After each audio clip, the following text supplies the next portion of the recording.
Mas Pandu, apakah ada perbedaan dalam kondisi kita untuk bisa menangani penyebaran virus ini di PSBB yang akan berlaku pada tanggal 14 dibandingkan dengan PSBB awal? Kalau secara angka, ya pasti lebih mengkhawatirkan justru yang di tanggal 14 ini, Mas Pandu.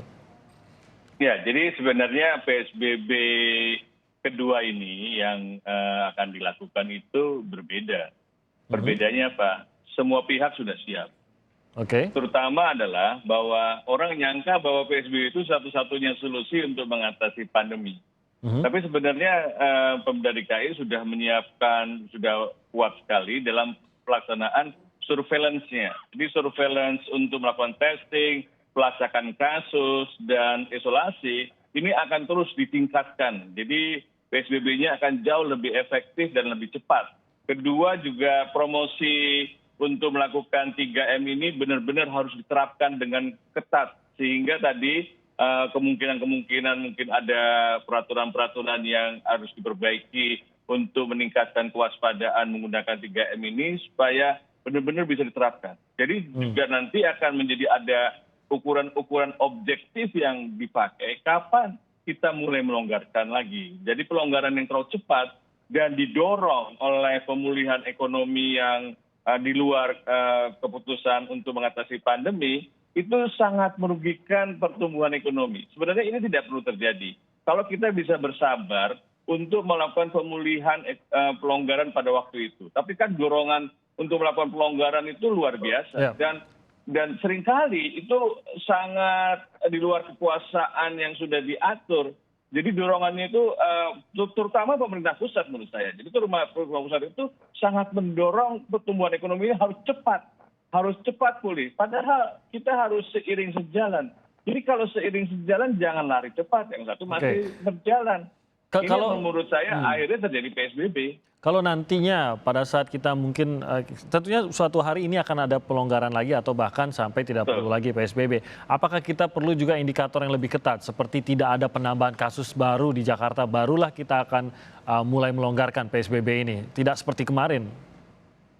Iya, jadi nggak sampai seperti itu kan terlalu ekstrim. Kasus baru akan selalu ada, tapi kasus yang sudah terkendali, ya kan. Jadi nanti ada indikator ya. Mungkin salah satu adalah positivity rate-nya sudah di bawah 5%. Angka reproductive rate-nya sudah di bawah 1. Itu kan indikator-indikator yang mengatakan kita sudah aman. Jadi kita pulihkan ekonomi. Karena kalau tidak aman nanti diketatkan lagi. Bagaimana pertumbuhan ekonomi bisa berjalan baik kalau buka tutup seperti itu. Kita pengennya aman sehingga terus bisa kita pertahankan keamanan itu. Dan kita mohon kepada teman-teman pelaku bisnis, teman-teman pelaku ekonomi, tolong bantu untuk bersama-sama mengatasi pandemi. Jangan menyalahkan pandemi, kebijakan pandemi ini kemudian dianggap merugikan. Tidak sama sekali. Bahkan kita kalau kita bisa cepat aman, itu ekonomi akan cepat pulih kok. Di mana-mana di semua negara seperti itu. Tapi yang disalahkan adalah kebijakan-kebijakan untuk mengatasi pandemi. Testing saja misalnya. Tolong dibantu di wilayah-wilayah yang masih rendah. Kan swasta bisa bantu. DKI bisa tinggi karena ada bantuan dari swasta juga. 50% pemerintah, 50% swasta. Jadi sebenarnya kalau kerjasama antara publik dan private ini digalang dan semua masyarakat juga diajak, kita sebagai satu kesatuan bangsa, itu kita bisa mengatasi pandemi. Karena kan kita sudah dianggap negara yang inkompeten, tidak berhasil mengatasi pandemi, dampaknya kita malah dikucilkan dari negara internasional. Jadi ini masalah bangsa, bukan masalah DKI, bukan masalah bahwa kita mematikan ekonomi. Tidak ada sama sekali itu. Oke, saya ke Mas Agus.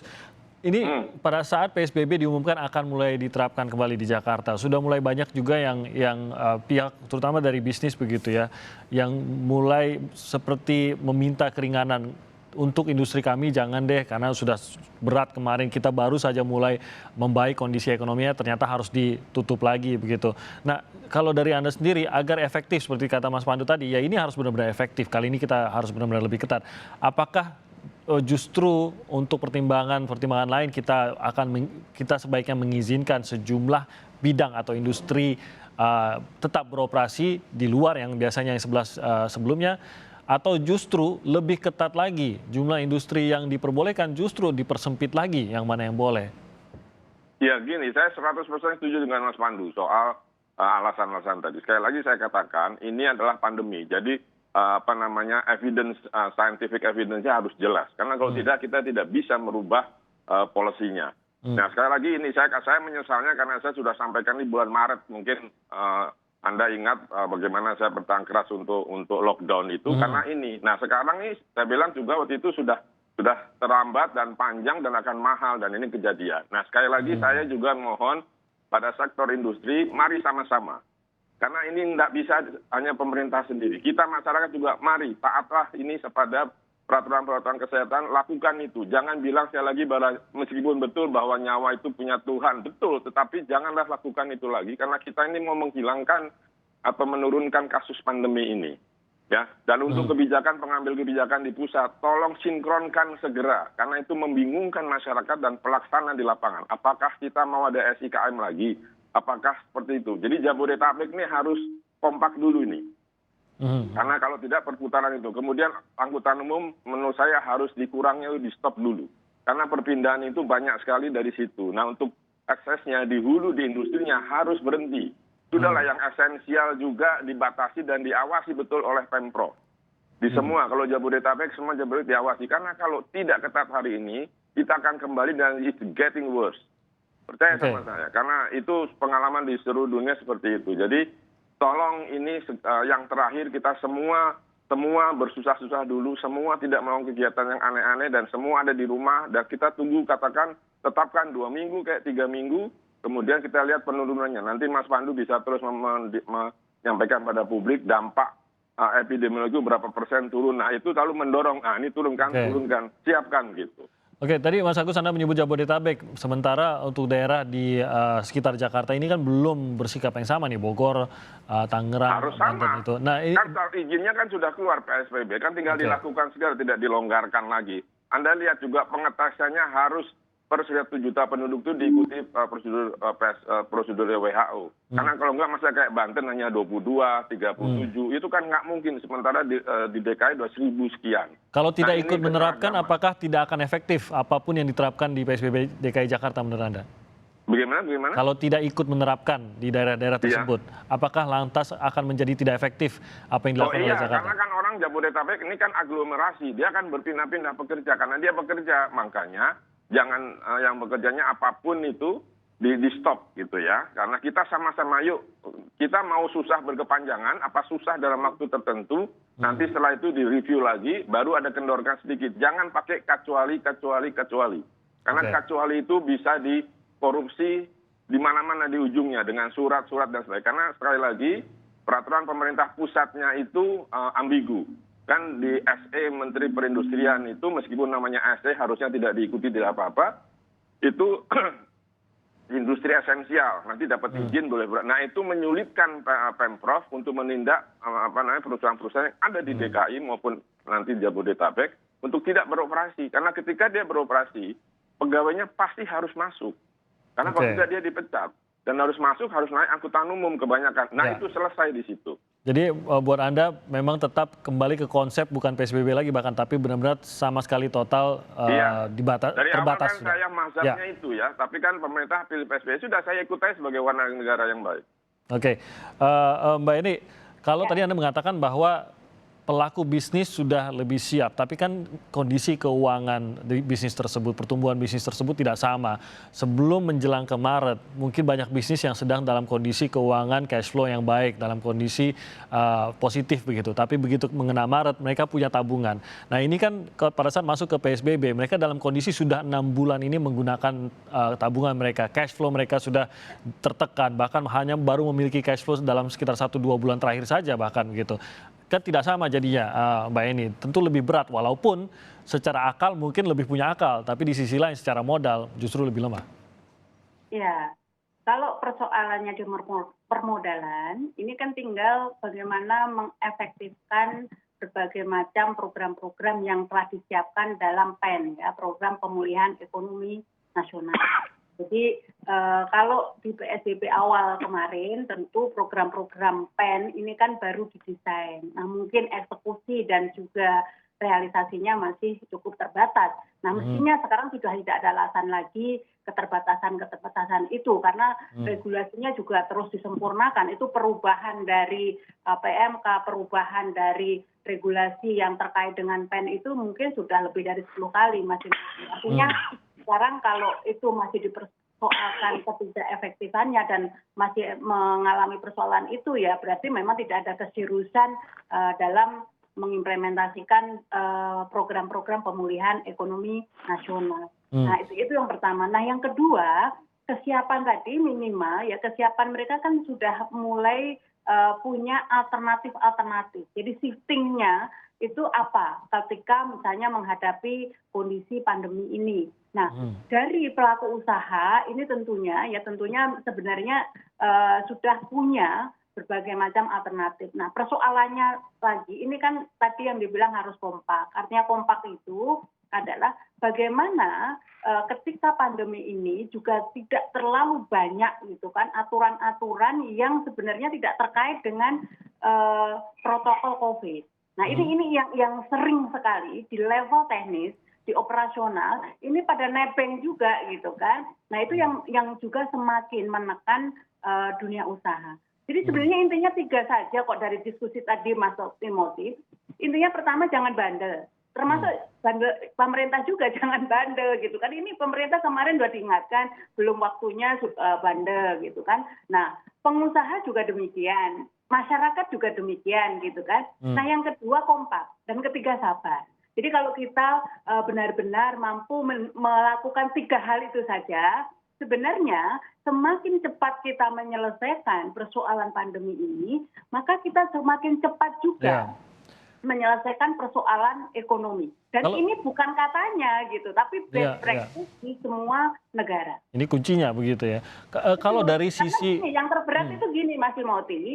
Jadi kalau kita ngeyel, bandel gitu, maka kita memang tidak lockdown. Tapi tadi kata Mas Agus, kita di lockdown oleh seluruh negara. Bahkan mungkin ya, kemungkinan terburuknya kita juga secara tidak langsung kita mengalami embargo ekonomi gitu. Karena bukan hanya orang Indonesia yang tidak boleh masuk ke 56 negara itu, tapi otomatis kalau orang Indonesia nggak boleh masuk, warga negara mereka juga nggak akan diizinkan masuk ke sini. Indonesia. Itu artinya embargo ekonomi berlangsung. Kalau secara bisnis apa insentif bukan ini ya mungkin insentif kata yang kurang tepat tapi apa yang bisa memotivasi perusahaan-perusahaan perkantoran-perkantoran untuk tidak lagi membandel tadi bahwa benar-benar bisa memberikan waktu sekian minggu bagi usahanya sama sekali tidak beroperasi karena meyakini bahwa inilah jalan terbaik untuk menyelesaikan pandemi ini khususnya di Jakarta dan di Indonesia. Sebenarnya bukan tidak selalu berarti tidak beroperasi. Jadi ini kan hanya pembatasan untuk tidak ke kantor secara berkerumun gitu. Kalaupun tetap ke kantor tetapi bisa menjalankan protokol COVID kan tidak dilarang. Jadi sebenarnya bukan persoalan berapa sektor yang diperbolehkan, boleh lebih dari 11 sektor selama seluruh yang beroperasi itu memenuhi protokol COVID. Nah, standar ini yang harus dibakukan. Jadi protokol COVID itu yang semacam apa dibakukan dan dibakukannya itu saya setuju Mas Agus tadi harus dengan regulasi. Karena kalau tidak ada punishment dan juga reward itu tidak akan ada kepatuhan. Oke, tapi ini berbeda dengan pendapat Mas Agus tadi, Mas Agus ya. Ini menurut Mas Agus justru jangan diberikan pengecualian tadi ya. Iya karena sudah ini kan sudah berjalan. Tapi sekali lagi kalau boleh tadi Mbak Eni boleh juga dikasih, tetapi yang mengawasinya harus ketat sehingga ada punishment misalnya tutup dan kan ada dendanya pasal 9293 secara pidana kan juga ada. Itu laksanakan supaya orang hati-hati karena kan kalau pabrik buka itu kan angkutan umumnya ada dia kan berbondong-bondong. Nah sekarang bagaimana? Karena pabrik pasti akan jamnya akan lebih panjang karena shift dan sebagainya. Nah, kelebihan listrik itu harus dibayar oleh negara. Pokoknya pabrik itu tidak boleh PHK, gitulah. Apa yang bisa dibayar oleh negara, bayar oleh negara. Oke. Dan stimulus ekonomi. Sedikit. Stimulus ekonomi. Saya berikan pada Mbak Eni sedikit. Conditional. Jadi gini. Jadi boleh saya nanti saya ke Mas Pandu. Silakan Mbak Eni menanggapi dulu. Jadi sektor di Indonesia itu kan luas sekali. Nah, sektor kalau hanya berdasarkan sektor itu belum tentu misalnya sektor apa sektor publik, transportasi umum gitu. Itu pun nggak seluruh sektor transportasi itu sama dalam pemenuhan ya, persyaratan untuk pemenuhan protokol COVID itu sama. Industri juga demikian, sebaliknya. Jadi tidak semua industri itu juga punya bobot yang sama dalam pemenuhan. Nah, artinya sebenarnya itu yang saya maksud, mungkin bukan berdasarkan sektorannya, tapi benar-benar mana yang memang bisa memenuhi protokol, mana yang tidak. Nah, yang tidak ini dan tidak ini tentu ditambah lagi itu tidak punya dampak yang sangat serius gitu terhadap kepentingan atau layanan publik. Oke, Mas Pandu, Anda mau menambahkan tadi? Iya, jadi setiap stimulus ekonomi, setiap kemudahan ekonomi harus dikaitkan dengan kepatuhan kepada masalah pandemi, protokol dan sebagainya. Kalau tidak patuh, jangan diberikan. Jadi justru didenda begitu harusnya. Harus dilakukan conditional cash transfer, juga bantuan tunai langsung kepada orang-orang. Itu juga harus dengan persyaratan patuh terhadap 3M. Dengan demikian itu kan saling memperkuat. Oke. Jadi itulah yang menjadi ukuran bagi pemerintah baik daerah maupun pusat. Apakah sebuah perusahaan ini dibantu atau tidak? Justru dari kepatuhan mereka dalam menjalankan protokol kesehatan. Satu lagi Tim. Ya, itu pembisik presiden juga harus hati-hati membisikinya yang betul. Karena nanti akan salah itu keluarnya. Catatannya apa itu? Yang detailnya, Mas Agus? Iya, kan contohnya. Presiden kan masih minta pertimbangan banyak pihak. Nah, tolong banyak pihak itu sincere. Kalau pengusaha, pengusaha kan sudah untung misalnya sekian tahun yang lalu. Yaitu sumbangkanlah buat negara, kita harus sama-sama. Jadi membisikkan kepada presiden itu harus betul.